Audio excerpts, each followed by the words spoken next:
Laura Halstead, and I'm from Cambridgeshire Horizons and also representing the Local Enterprise Partnership. And I'm John Williamson, and I'm Director for Development at Cambridgeshire Horizons. So you were both involved in two of the three pathway discussions we had. Laura, which one were you in? I was in the commercial discussion, so that brought together developers, representative from the clean tech sector, and also a couple of local authorities to balance it out as well. And John, you were in the public sector? Yes, I facilitated the public sector workshop, which was really good that we had both elected councillors and officers from local authorities there and a number of other people.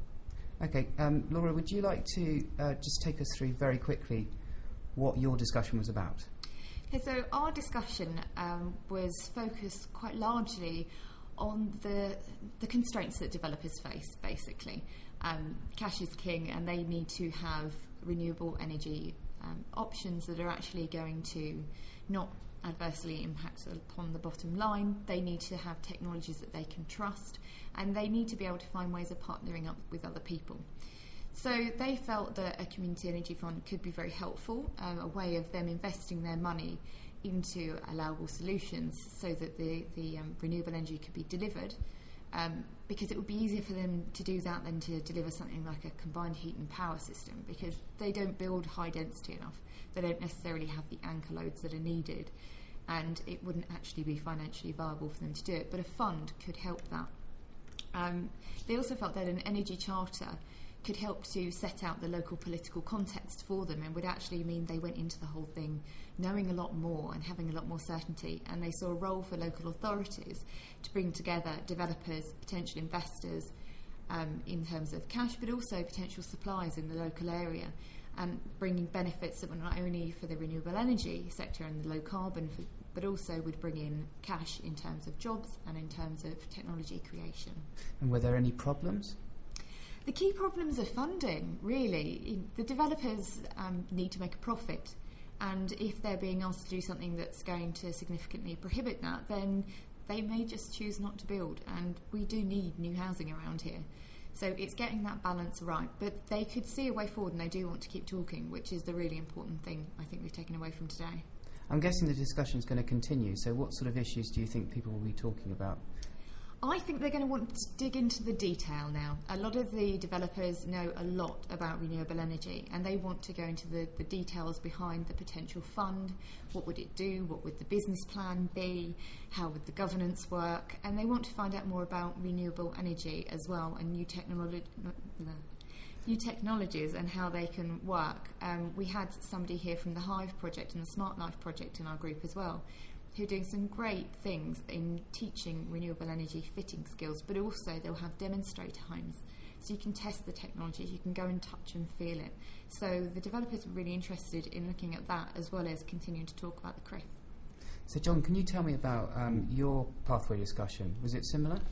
It was in some respects, Andrew. I think certainly the local authorities who were there were talking very much in terms of having an ambition around this. I think there's some uncertainty about what that actually means in practice, particularly around technologies, and some concerns perhaps about particular technologies or how the technology mix might work in addressing renewable energy. But I think they felt that it would be wrong if Cambridgeshire, in terms of the sort of reputation and brand it has, doesn't have some degree of good ambition around addressing this issue.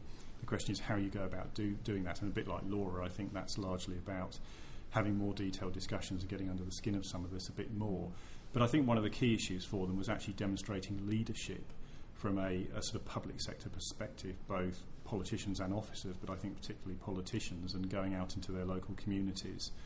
And to that extent, again, a strong link with a community pathway discussion that took place separately, to go out and try and talk to people about what the issues are for them, and obviously very topical issues around things like people getting much higher energy bills at the moment, the sort of things we're seeing in the press around that, and it's affecting people's lives.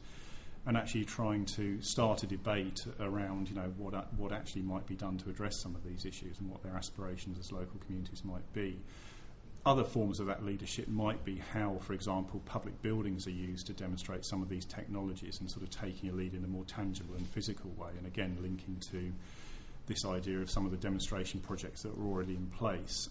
The Smart Life Low Carbon Centre, again, that Laura mentioned, and actually actively getting out there and showing people what some of this means in practice. And it's not necessarily all about, for example, wind turbines. There's a whole range of technologies there in terms of ground source heat pumps, solar voltaic panels, and different ways of addressing this very much in terms of a mix of sort of energy types. I think also we had a discussion very much about public policy and what that might do and how that might actually, again, address some of these issues in quite a challenging context, perhaps particularly around planning issues. Certainly one of the things that's coming through at a national level in the current localism bill is this duty to cooperate, and I think we've been talking about that in a Cambridgeshire context, probably particularly in terms of economic development, but this may be one area where, again, that duty to cooperate, that collaborative approach that is, I think there's quite a rich theme of that in Cambridgeshire already in terms of working in partnership, where perhaps that can be addressed particularly and developed through this particular issue of sort of energy provision and supply to develop perhaps policy approaches, a vision and a degree of ambition. Can you clarify what you mean by cooperation? Are we talking about cooperation between authorities and the public and the private sector, or? Well, it could be that as well. I think specifically in terms of the duty to cooperate in legislation that's coming through, that's very much about local authorities working together, neighbouring authorities, to try and look at issues on a wider scale than just within their own area.